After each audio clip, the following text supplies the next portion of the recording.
En esta mañana, amados, vamos a ir a lo que es la palabra del Señor. Hoy vamos a cerrar una serie que hemos estado siguiendo ya por unos par de meses ahí. Es sobre restaurados para restaurar. Esta serie tiene que ver que el creyente entienda que ser salvo, venir a los pies de Cristo, congregarse, no es una vida religiosa nada más.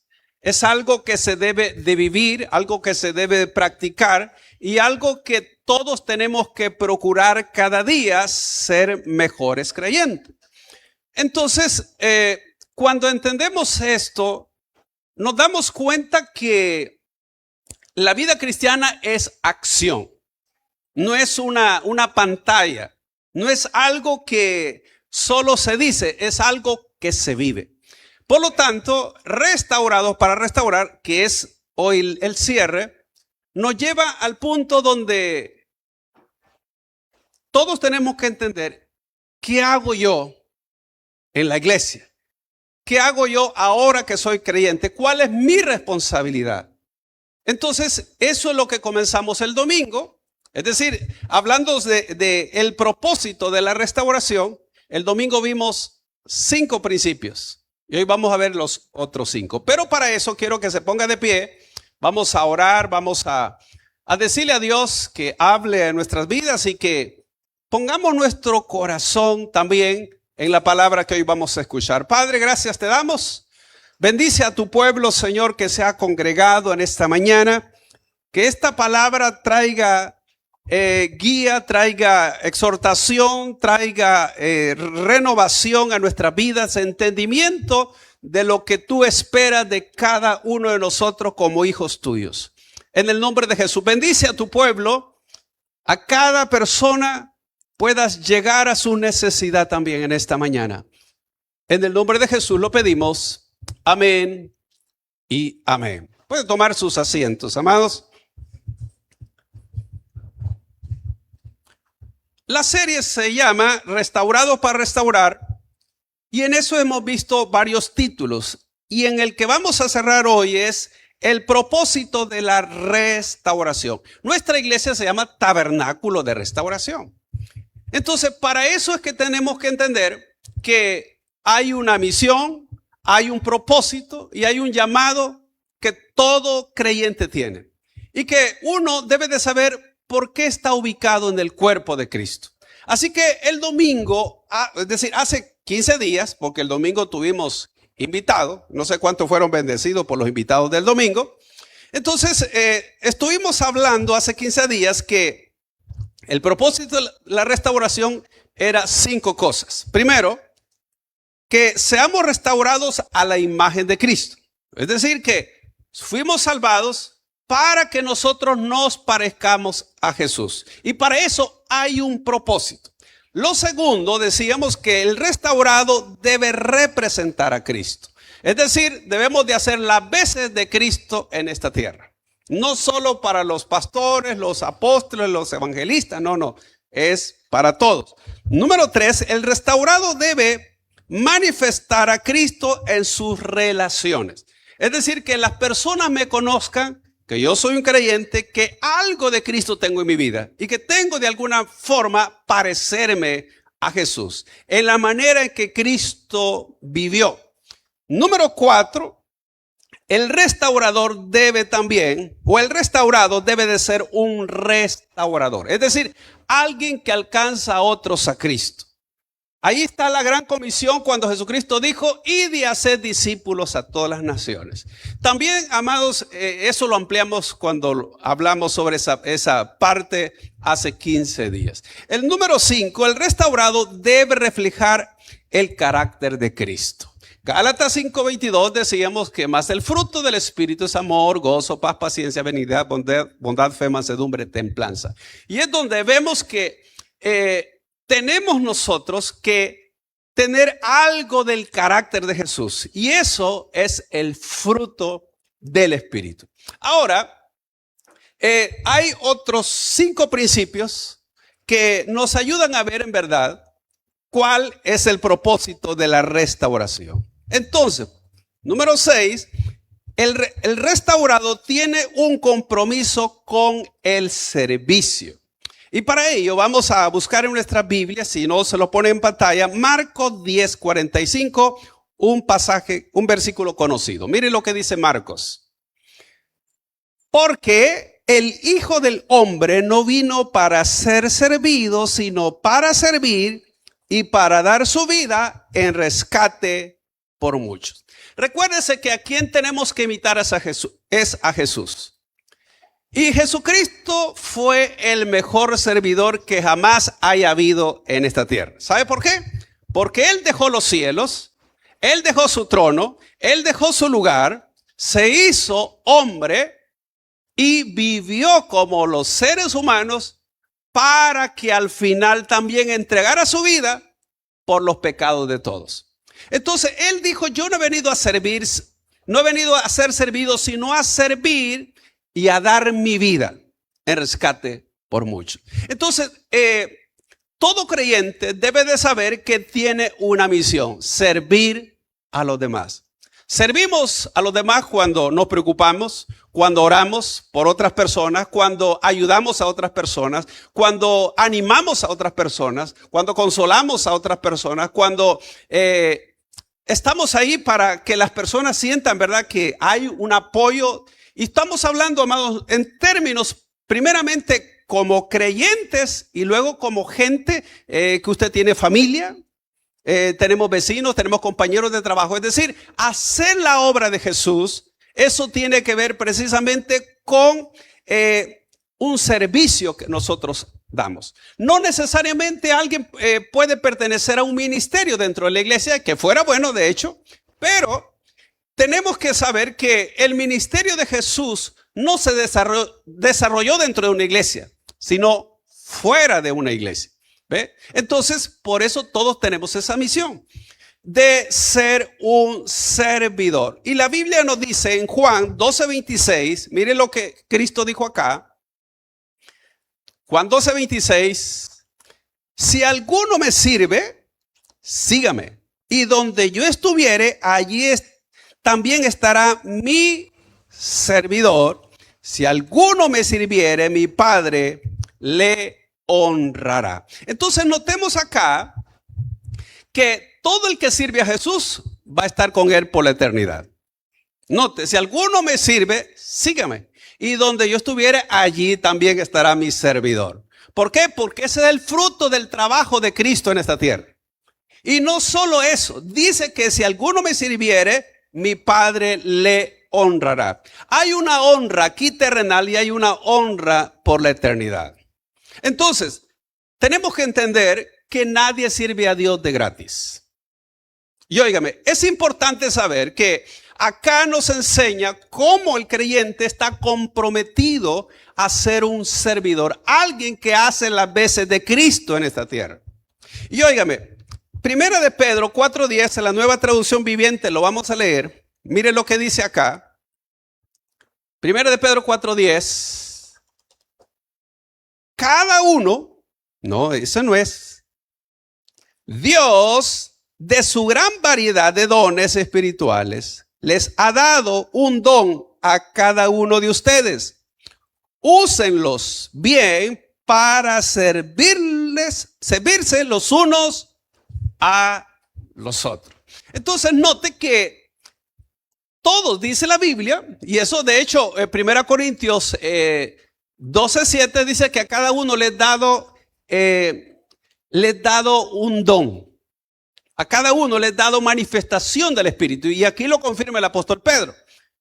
Dice que es para provecho. Y aquí en este texto dice que Dios en su gran variedad de dones les ha dado un don a cada uno de ustedes.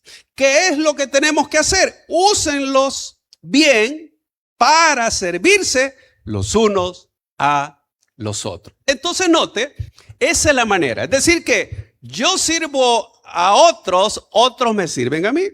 Esa es la forma bíblica de usar los dones. Por lo tanto, todos tenemos por lo menos un don que Dios nos ha dado. Y ese don puede ser, amados, que usted tenga el don de, ¿qué? interceder por los demás, llámosle talento, compromiso. Puede ser, amados, animar a otros, puede ser exhortar a otros, puede ser consolar a otros, alcanzar a otros. De hecho, 1 Corintios capítulo 12 habla de 9 dones. Y ahí menciona que don de profecía, don de lengua, interpretación de lenguas, don de sanidad, don de milagros, etcétera, etcétera. Entonces habla de diferentes dones.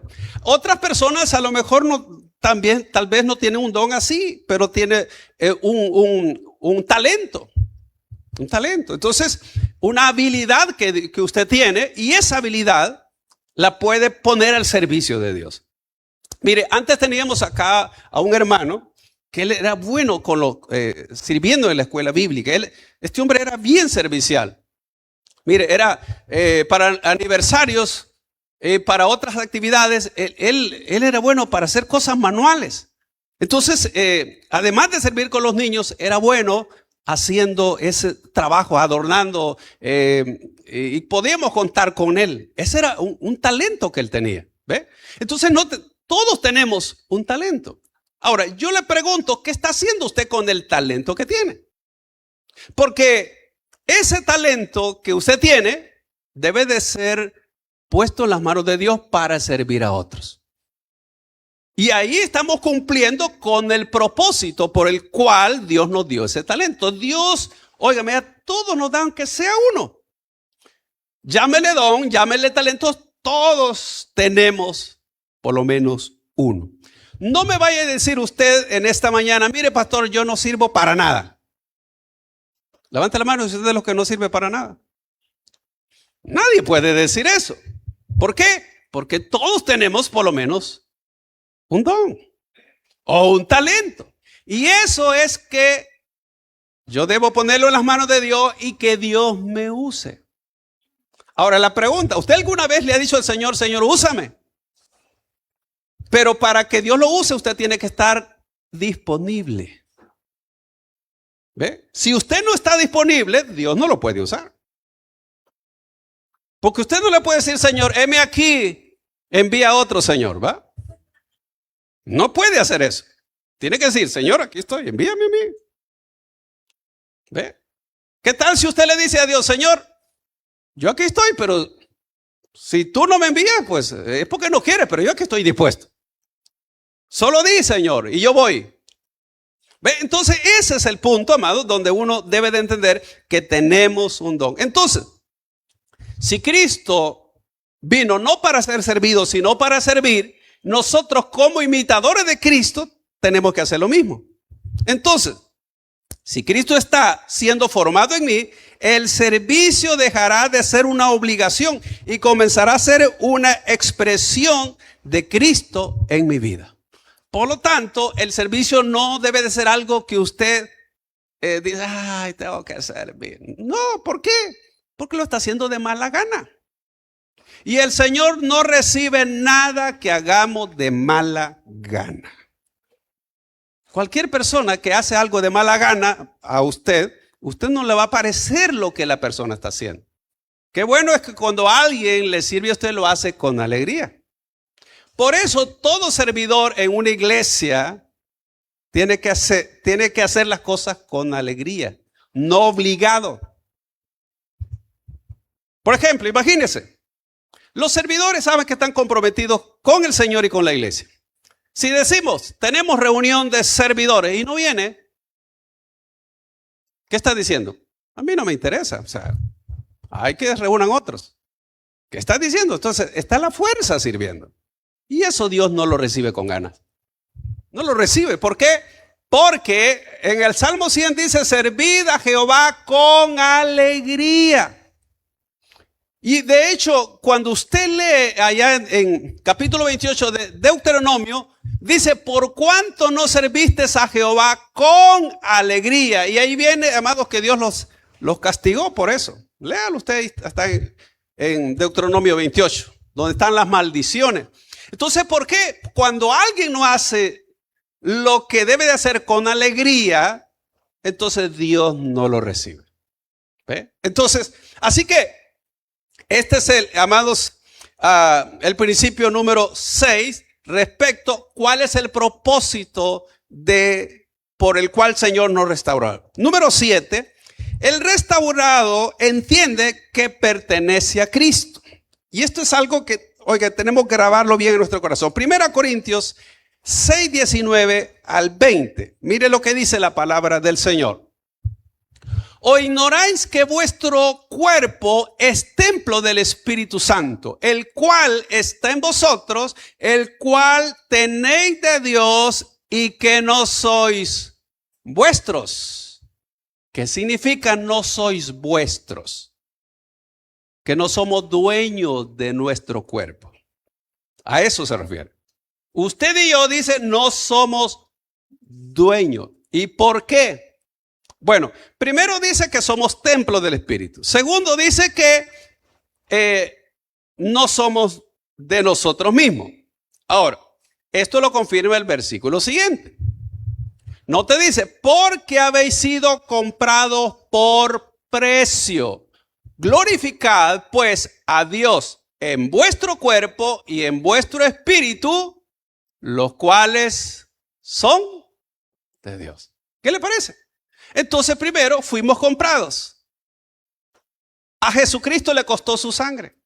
Entonces Él nos compra con precio de sangre para que ahora nosotros nos demos cuenta que le pertenecemos a Él. Y como si le pertenecemos a Él, entonces no somos dueños de nada. No, ¿por qué? Porque Él es el Señor. Así que este es el fundamento de todo. Oigan, si Cristo nos compró, ya no soy el dueño absoluto de mi vida. Si usted oye a personas que dicen, mire, yo puedo hacer con mi vida lo que me da la gana.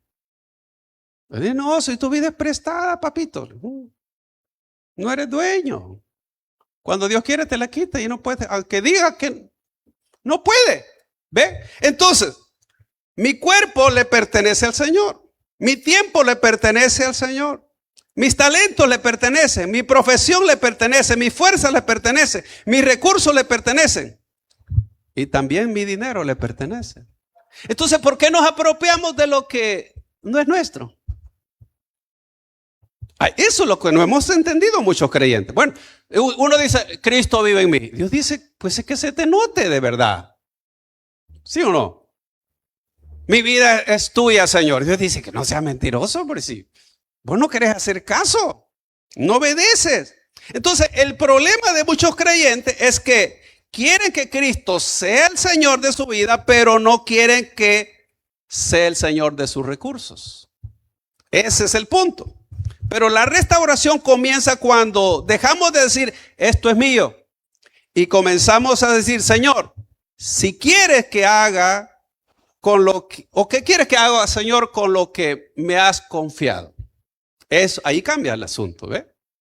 Entonces, este es el otro principio que uno debe entender ahora que es un hijo de Dios. Número 8, el restaurado está comprometido con su iglesia. Y aquí en este punto es importante que entendamos. Todo creyente tiene que tener un rebaño, un pastor. Por eso es que si no entendemos este principio, podemos, amados, ser personas que no nos sujetamos a nada ni a nadie. Entonces uno debe de saber que cuál es su iglesia, dónde Dios lo estableció, dónde Dios lo llamó y por qué estás ahí. Y aquí, amados, es importante saber que somos parte de ese cuerpo de Cristo, que por supuesto todas las personas que han recibido al Señor y están en cualquier parte del mundo son de esas miembros que ahora son parte de esa iglesia redimida. Y quiero que veamos 1 Corintios 12, 27. Vosotros pues sois el cuerpo de Cristo y miembros cada uno en particular. Ahora, mire, si usted recibió a Jesucristo como Señor y Salvador, usted es miembro del cuerpo de Cristo, que es la iglesia, por supuesto. Ahora, pero dice que somos miembros cada uno en particular. Para que entendamos mejor este texto, Veámoslo en la paráfrasis del Dios habla hoy. 12:27. Mire lo que dice. Pues bien, ustedes son el cuerpo de Cristo y cada uno de ustedes es un miembro con su función particular.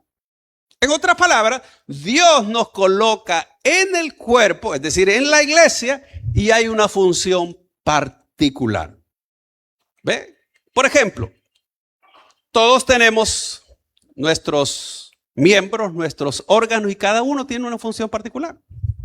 Lo que hace el cerebro no lo hace el corazón, ¿o sí? Lo que hace el hígado no lo hace los riñones. Todos tienen una función particular. Entonces, es necesario que uno entienda, bueno, ¿cuál es mi función?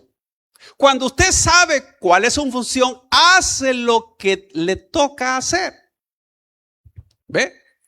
Entonces, imagínese que el aparato digestivo no hace su función. ¿Quién lo va a hacer? ¿Sabía usted que uno tiene 5 dedos y cada uno tiene una función diferente? ¿Qué pasa si una persona, por ejemplo, pierde este dedo? Mire, en el antiguo tiempo, la Biblia dice, amados, que habían a ciertos guerreros, incluyendo reyes, les cortaban el dedo que nosotros le llamamos el dedo gordo, ¿verdad? Óyeme, le cortaban el dedo de las manos y de los pies. ¿Y sabe qué función tiene este dedo? Por ejemplo, cuando lo agarraban la espada, las personas ya no podían agarrar la espada, le faltaba el dedo, entonces cualquiera se la podía botar. Porque usted no agarra igual con los 5 dedos que con 4. ¿Ve? Entonces, por eso, amados, los dejaban deshabilitados. Y cuando le cortaban el dedo del pie, ¿sabe lo que pasa? Le quitan le quitan la estabilidad.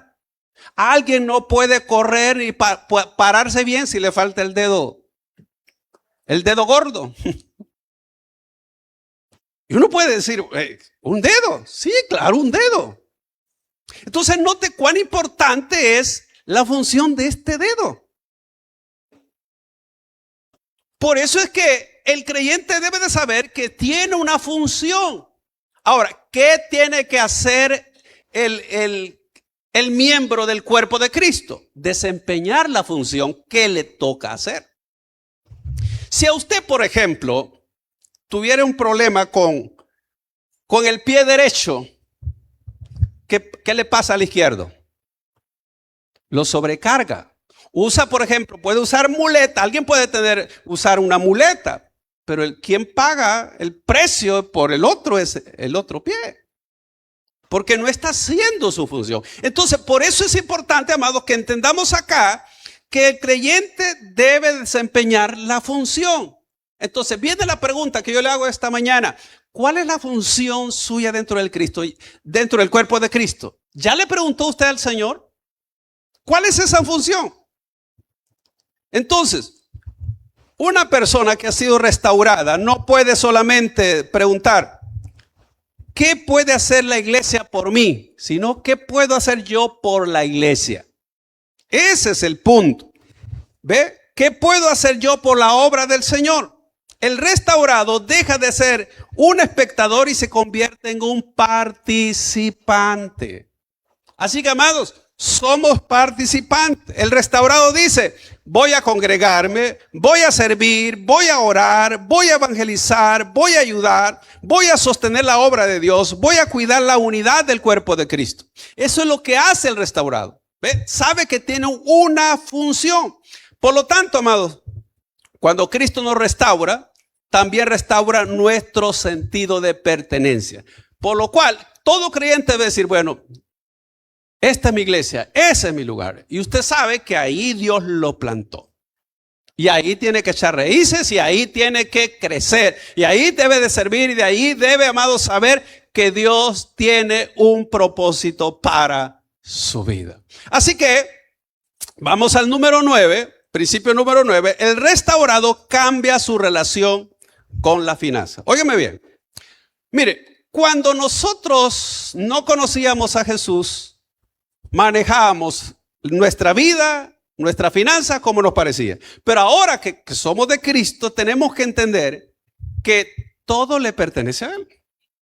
Nuestra vida, ya dijimos, y todo lo demás. Entonces, el restaurado, amados, Dios también transforma su bolsillo. ¿Por qué? Porque mi dinero, fíjese bien, revela muchas veces lo que ocupa, el lugar que ocupa nuestro corazón. Está en Mateo 6:21, un texto que usted conoce. Mire lo que dice ahí. Porque donde esté vuestro tesoro, allí estará también vuestro corazón. Ahora, fíjese bien, que Dios desea ocupar nuestro corazón. Él quiere que ocupar el primer lugar. Y dice que, óigame, el tesoro nuestro, donde está nuestro tesoro, es decir, ahí está nuestro corazón. Es decir, lo que yo amo. ¿Qué es lo que amamos más en la vida? Lo que yo amo más, eso puede volverse un ídolo que me estorba en la relación con Dios. Un ejemplo es, mire, ¿recuerda usted cuando Dios le pidió a Abraham su hijo? Cuando usted nota en la Biblia, dice que le sacrificara el hijo al que tú amas. Óyeme, o sea, Dios le tocó la llaga, como decimos. Le pidió lo que amaba. Y la Biblia dice que Adán era riquísimo. Para Abraham no era problema darle a Dios, pero sí entregarle a su hijo. ¿Y qué hizo Abraham? ¿Se lo negó? No. Usted sabe la historia. Y se lo entregó. ¿Por qué? Porque el hijo se había vuelto un ídolo. Y Dios le dijo, quiero quitarte ese ídolo. Si tú me entregas ese ídolo, entonces ahí demostrarás que sí me amas de verdad. Y note, entonces la finanza tiene que ver precisamente con nuestro corazón. ¿Por qué cree usted que Jesús puso a Judas como tesorero?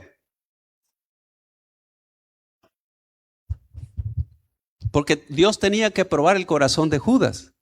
Judas le gustaba. Dice la Biblia que sustraía. Yo me recuerdo cuando me congregaba en el tabernáculo. Mire, usted, bueno, los que han ido alguna vez, o los que se congregaban antes, o qué sé yo, siempre ponen a dos personas. Bueno, aquí también lo hacemos, ¿verdad? Pero aquí lo hacemos por si hay que dar una ofrenda, perdón, hay que dar un vuelto o algo. Pero ahí es para ir viendo. Porque antes decía que algunos, ¿verdad? Podían meter la mano. Entonces por eso ponían a dos personas. Ahora, entonces, pero los creyentes, los que han nacido de nuevo, no van a agarrar algo que no es suyo. ¿Por qué? Porque es del Señor. Entonces, cuando vemos ese texto, Jesús está diciendo, donde está tu tesoro, ahí está también tu corazón. Ahora, el versículo 24 dice de qué se trata. Poneme el versículo 24 del capítulo 6 de Mateo, por favor. Miren lo que dice. Ninguno puede servir a dos señores, porque o aborrecerá al uno y amará al otro, o estimará al uno y menospreciará al otro. ¿Qué dice? No podéis servir a Dios y a la riqueza. ¿Te das cuenta?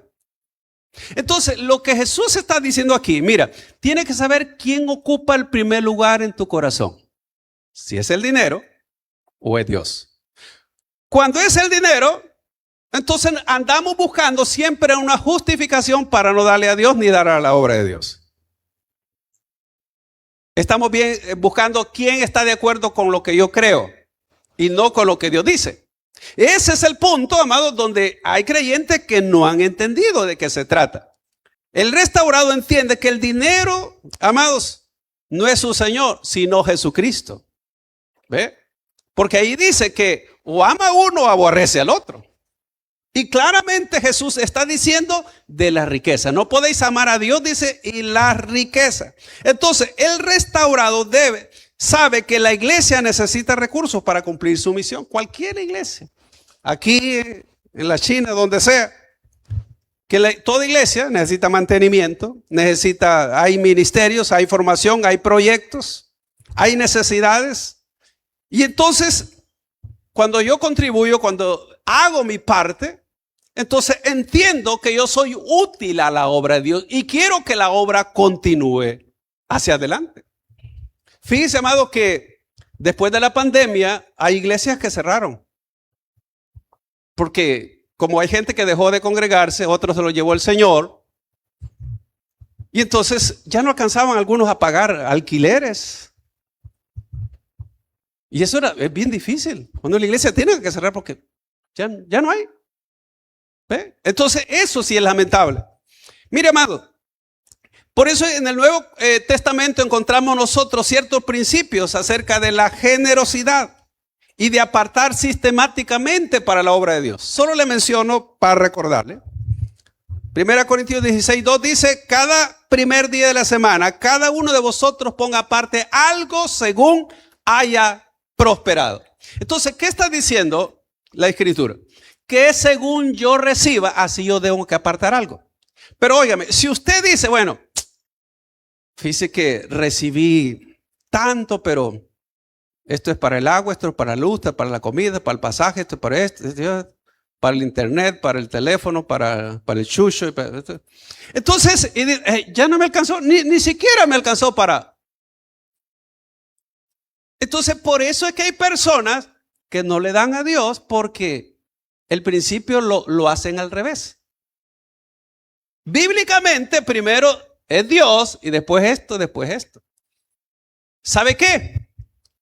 Yo creo que cuando lleguemos al cielo, alguno Dios le va a decir: hombre de poca fe, ¿por qué no creíste lo que yo te dije?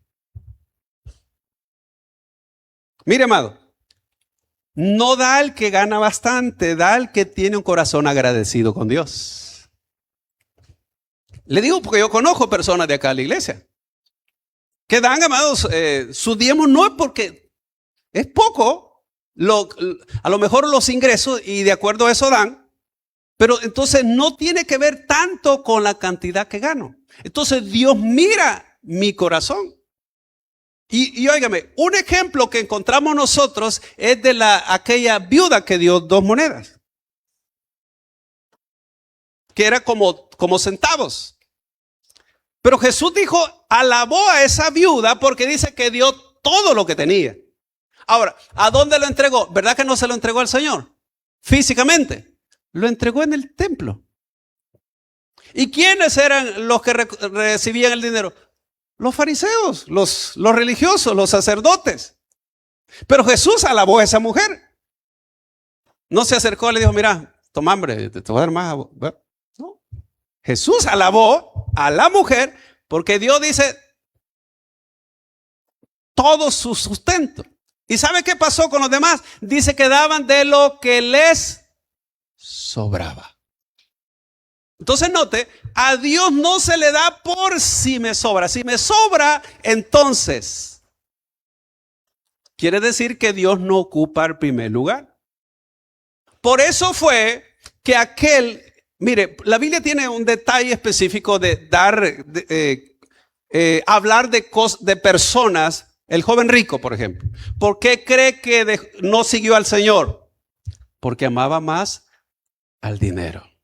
El dinero se había vuelto un ídolo y por eso no pudo seguir a Jesús. Ahora, entonces, amado, dice 2 Corintios 9:7, nos enseña que cada uno dé como propuso en su corazón. Es decir, yo tengo que proponer. Bueno, Señor, tú me has bendecido, yo tengo que dar. Así que, amado, la ofrenda no compra la bendición de Dios. La ofrenda expresa gratitud a Dios. O el diezmo, llámele eso. Ahora, entonces, según la Biblia, nosotros somos mayordomos. Es decir, somos administradores de lo que Dios pone en nuestras manos. Por lo tanto, Dios en aquel día nos va a pedir cuenta, mire, del tiempo, de los talentos y del tesoro. De esas tres cosas. Del tiempo, ¿qué es lo que hicimos con nuestro tiempo? Del talento, ¿qué hicimos con los talentos? Y del tesoro, el recurso que puso en nuestra mano. Dios nos va a pedir cuenta de esas tres cosas. ¿Qué hicimos con esas tres cosas? Y mire, amados, como decíamos que según la Biblia somos administradores o mayordomos, veamos estos versículos. Lucas 16:1.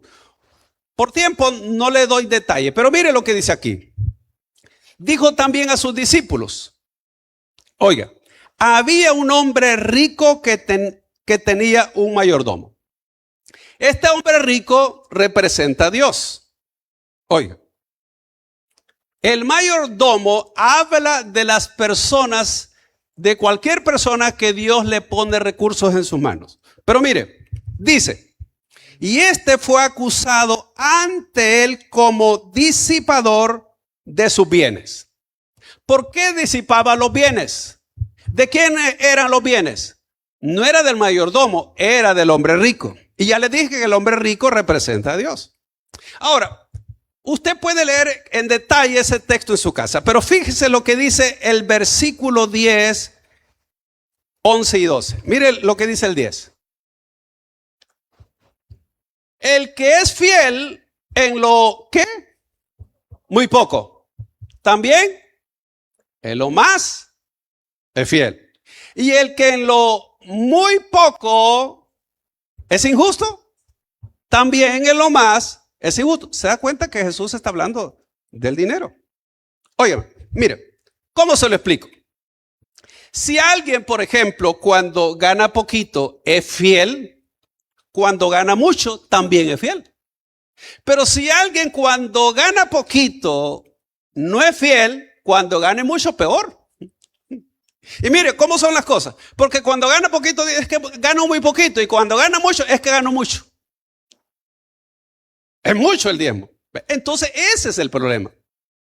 Ese es el problema. Y ahí es donde Dios prueba el corazón. Dice, mira, entonces vos más amas al dinero que a mí. Porque el dinero te gobierna y tú no gobiernas el dinero. Y tienes que saber que yo estoy probando tu corazón. ¿Ve? Ahora, si no me cree, ve, amados, lo que dice el versículo 11. Pues si en las riquezas injustas no fuiste fieles, ¿quién os confiará lo verdadero? ¿Por qué dice las riquezas injustas? Porque la manera a veces de cómo se obtiene el dinero, cómo es el dinero, dice que es injusto. Ahora, pero, mire, dice, ¿quién os confiará lo verdadero? Es decir, lo eterno, pues. Mire, estás diciendo, si no puedes manejar lo que no es tuyo, porque no es nuestro, usted puede decir, este es mi dinero. Mire, cualquiera puede decir, este es mi dinero. Sí, hoy, pero ya mañana no, más tarde ya no es tuyo, es de otra persona, ¿sí o no? Entonces dice,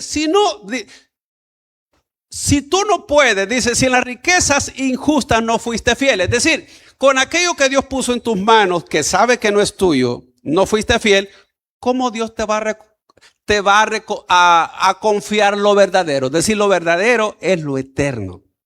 A eso se refiere. Y el versículo final, allí el 12. Y si en lo ajeno, ¿qué dice? No fuiste fieles, ¿quién os dará lo que es vuestro? ¿Por qué dice lo ajeno? Usted puede buscar, amados, el significado de esa parábola del mayordomo infiel. Y se va a dar cuenta que se está refiriendo precisamente a que nosotros somos mayordomos. Y no te dice, y si en lo ajeno no fuiste fieles. ¿Qué es fiel? Es que en verdad sabemos administrar correctamente lo que Dios pone en nuestras manos. ¿Ve? ¿Quién os dará lo que es vuestro? ¿Se da cuenta? Entonces, por eso es importante saber que somos administradores. Mire, amado, Dios nos ha confiado tiempo, salud, dones, capacidades, trabajo, recursos y oportunidades. La pregunta no es solamente cuánto tengo. La pregunta, amados, correcta es ¿qué estoy haciendo con lo que Dios puso en mis manos? Entonces Dios nos pone y yo debo de administrar correctamente con lo que Dios puso. ¿Por qué? Porque nada es mío, nada es nuestro. Ya lo vimos. Que nuestro cuerpo es nuestro, que Él lo compró y juntamente con Él todo le pertenece al Señor. Ahí puede ver entonces, amado. Entonces, ¿qué puedo concluir, amado, con lo que acabamos de ver? Primero, si yo digo, Cristo vive en mí, oiga bien, entonces Cristo debe verse también en la manera como manejo mi dinero. Luego, si Cristo vive en mí, debe verse en mi generosidad, en mi responsabilidad, en mi servicio, en mi compromiso con la iglesia, en mi manera de ayudar al necesitado, en mi disposición de sostener la obra de Dios.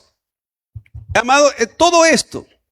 Es decir, que yo no puedo decir, yo soy restaurado a la imagen de Cristo mientras sigo viviendo como dueño absoluto de lo que tengo. Porque Dios dice, eso es prestado, mi hijo. Y a la verdad le digo, todo ser humano lo que tiene es prestado. ¿Sabe por qué? Porque no somos dueños permanentes aquí. Siempre vamos a dejar todo lo que tuvimos un día.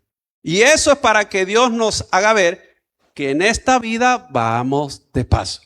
Y Él quiere que seamos fieles mientras llegamos allá. Entonces, con el punto, el número 10, el final.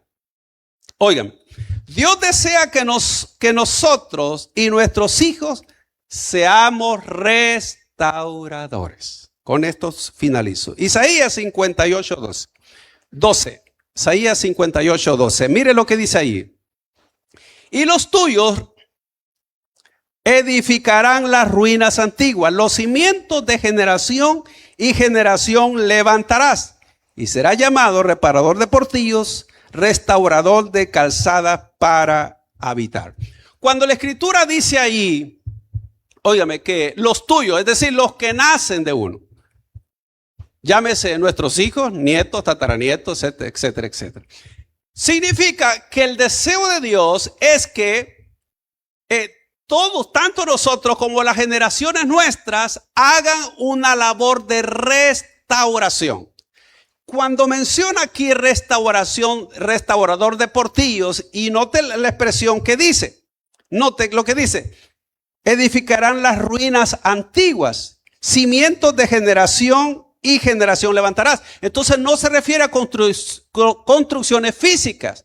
Habla en términos espirituales porque dice los cimientos de generación y generación levantarás. En otras palabras, muchas familias, por ejemplo, de los que estamos acá, usted quizás no viene de generaciones que son cristianas. Mire, hay generaciones, por ejemplo, yo he oído decir, mire, mi papá fue pastor, el papá de él fue pastor, o el otro fue misionero, el otro fue, esas son generaciones. Ahora, en su familia, ¿cómo ha sido sus generaciones pasadas? Entonces Dios dice, tú vas a ser un restaurador. Es decir que si las familias que estuvieron arruinadas en divorcios, en pobreza, en miseria, tú vas a romper con eso. Vas a ser alguien que vas a ser un restaurador, porque vas a alcanzar a gente que van a comenzar a tener una nueva vida en Jesús, en Cristo. Los hijos nuestros de igual manera van a ser restauradores. ¿Ve? Entonces, ¿por qué? Porque el único que restaura, el único que cambia y transforma es Jesús. Y a eso se está refiriendo aquí entonces la escritura. No te dice los cimientos de generación y generación levantarás. Ahora mire lo que dice Isaías 61:4.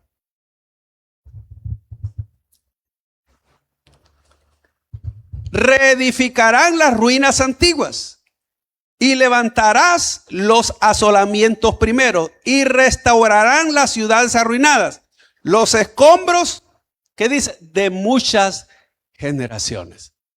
Amados, en todas nuestras familias, los que estamos acá, usted no puede decir, mire, mis abuelos fueron ejemplares, mis padres fueron ejemplares. Si usted dice eso, es que tuvo una buena familia. Pero le aseguro que muchos no podemos hablar eso de nuestros padres o de nuestros abuelos o bisabuelos. Quizás no. Pero en nosotros tiene que comenzar algo nuevo. Así que Dios desea que nosotros seamos restauradores. Ahora, termino con esta última cita. Gálatas 6:1, un versículo que usted conoce. Mire lo que dice ahí. Hermanos, si alguno fuere sorprendido en alguna falta, vosotros que sois espirituales, restauradle con espíritu de mansedumbre, considerándote a ti mismo, no sea que tú también seas tentado. Ahora, note que eso habla del Nuevo Testamento. ¿Qué tenemos que hacer según ese texto? Ser restauradores. Mire, amado, ¿por qué entonces nos llamamos tabernáculo de restauración? ¿Por qué? Porque tenemos que ser restauradores. ¿Sí o no? Si usted va donde ve un rótulo que dice ahí pizzería, ¿qué cree que venden ahí? Hamburguesa, ¿va? A menos que diga pizza y hamburguesa. Allá en México, yo nunca he visto esos rótulos acá, pero en México me sorprendí porque en un lugar decía cenaduría. ¿Ya ha oído ese nombre? Es que venden cenas. Sí, y qué cenaduría, ¿verdad? Era donde venden cenas. Así que tiene la idea por ustedes un emprendimiento ahí de cenaduría, ¿verdad? Y la gente va a llegar por curiosidad a ver qué es lo que venden, ¿verdad? Entonces, amado, ¿qué quiero decirle? Si nos llamamos tabernáculo de restauración, Dios quiere que seamos restauradores, pero lo primero que tenemos que restaurar somos cada uno de nosotros. Ahora, ¿de qué se trata la restauración? Hermanos, si alguno fuere sorprendido en alguna falta. ¿Quién de aquí nunca ha metido la pata, ha fallado? En alguna cosa, pues. Oye, la palabra falta, le voy a explicar según el griego, significa desliz, un paso en falso, una transgresión, un lapso de desviación, error, ya sea intencional o no, ofensa, pecado, delito, eso es falta. ¿Quién está libre de alguna cosa de eso? ¿Quién está libre? Levante la mano. Entonces, ¿qué es lo que la Biblia dice que tenemos que hacer? Si alguno fuera, dice, sorprendido en alguna falta, ve y cuéntese a los demás hermanos. Eso dice, ¿verdad? Anda a contárselo allá, ¿verdad? Fíjate que vi al hermano allá. Dios dice, ¿lo estás restaurando o lo estás hundiendo más? Entonces, ¿qué es lo que tenemos que hacer bíblicamente? Oiga, vosotros que sois espirituales. Óigame, para poder restaurar a alguien tenemos que ser espirituales. ¿Y qué es un espiritual? Mire, no le voy a dar el significado total, pero le voy a mencionar lo que significa la palabra espiritual. Significa la persona espiritual es aquella que camina en el espíritu y que muestra en sus propios caminos el fruto del espíritu. Gálatas 5, 16 y 25. En otras palabras, si usted quiere saber si alguien es espiritual, mírelo. Cómo habla de los demás, cómo vive, cómo se comporta, cómo es en su forma de ser. Ahí va a saber si usted es espiritual o es espirituáctico. Sí. Entonces, el espiritual se encarga de restaurar, pero el carnal se encarga de hundir más al fulano. Ya viste lo que hizo el hermano, lo que anda haciendo. Eso, o sea, al revés agarramos las cosas. Entonces, ¿qué nos manda la Biblia en el Nuevo Testamento? Ser restauradores. ¿Ve? Ser restauradores. Entonces dice, vosotros que sois espirituales, dice restauradle. No me le hubieras quitado el texto. Oiga, restauradle. Así que, amados, Dios desea que seamos restauradores. Y óigame, le explico qué significa la palabra restauradle aquí. Significa completar totalmente. Le voy a decir lo que dice el diccionario griego o de palabras griegas. Dice, completar totalmente, reparar o ajustar, hacer apto, constituir, perfeccionar, preparar, remendar, restaurar, unir. Y aquí se refiere metafóricamente, dice, a un hueso que está dislocado. Es decir, a alguien que en el cuerpo de Cristo se salió de su lugar. Entonces, ¿qué es lo que tiene que hacer uno? Dice, hacerlo que vuelva a su lugar. Esa es la labor de todo, no del pastor nada más, de todo. Que ese miembro ocupe su lugar. Mire, yo no sé, ¿alguna vez algún hueso se le ha salido de su lugar? Eso duele, amaro, que se lo pongan, volverlo a poner en su lugar. Mire, por allá yo tuve un padrastro. Ese era bueno, ese hombre sí sabía. Le digo, pero se había hecho un poco pesado para cuando alguien se había dislocado, porque hasta si una vaca se había descompuesto, la llamaban también. Yo no pasé esto, pero alguien me contó que una persona una vez, óigame, se le había dislocado esto. ¿Saben cómo hizo? Le puso un guacal de morro aquí. ¡Fum! Y le hizo llegar el hueso en su lugar. Amado, eso es doloroso. Entonces, cuando la Biblia habla que hay que poner ese hueso en su lugar, no es como usted dice, mira, deja que lo encuentre, lo voy a poner en su lugar. No se refiere a eso. Se refiere, amados, que uno debe de hacer una labor de restauración. Es decir, que esa persona vuelva a su lugar. Por lo tanto, es bueno que todos nos fijemos. Y el hermano o la hermana, ¿por qué ella no viene? Y hay que animarlo. Hay que ir a ver qué le pasó, qué sé yo. Eso es una obra de restauración. Así que, según la Biblia, Dios quiere que nosotros seamos restauradores. ¿Cuál es lo contrario a eso? Amados, de gente que anda hablando de otros, que juzgan, que critican, que murmuran. No entendemos qué estamos haciendo en el cuerpo de Cristo. Entonces, pregunta. ¿Usted ya fue restaurado? ¿Usted es un restaurador? Ese es el punto que tenemos, eso es lo que tenemos que preguntar. Entonces termino con esto. El restaurado debe terminar el compromiso. Es decir, Dios me restauró, Dios me salvó y ahora Dios quiere que haga una obra de restauración. La restauración no termina cuando Dios arregla o restaura nuestras heridas o sana nuestras heridas. La restauración termina cuando la persona restaurada vuelve a ocupar el lugar para el cual Dios lo creó. Así que usted tiene que saber que éramos como ovejas perdidas y que Dios nos trajo a su redil y Dios dice, ocupa tu lugar. Porque así cuando lleguemos al cielo, ¿sabe qué Dios nos va a decir? Ven, buen siervo y fiel, en lo poco me fuiste fiel, en lo mucho te pondré. Pero ¿a quiénes le dirá? A los que hicieron la tarea que debían hacer. Y todos tenemos una tarea en el cuerpo de Cristo. Como ya le dije, si somos miembros del cuerpo de Cristo y dice cada uno en particular, eso significa que por muy pequeña que sea, óigame, su tarea debe de hacerla.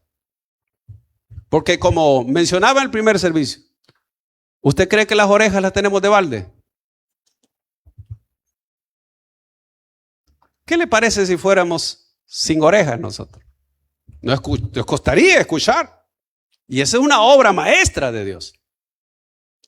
Yo escuché a un pastor de aquí de El Salvador que dice él, yo no lo he buscado, pero es probable que sea cierto, que dice que las orejas no las tenemos en el mismo nivel. Hay una que está más abajito que otra. Y es parte, dice, de lo que Dios hizo para que uno pueda escuchar bien. Así que vaya a medirse en la casa a ver, ¿verdad? Sí. Entonces, ¿ve? Amados, así que ahora, óigame bien, nosotros somos llamados a representar a Cristo.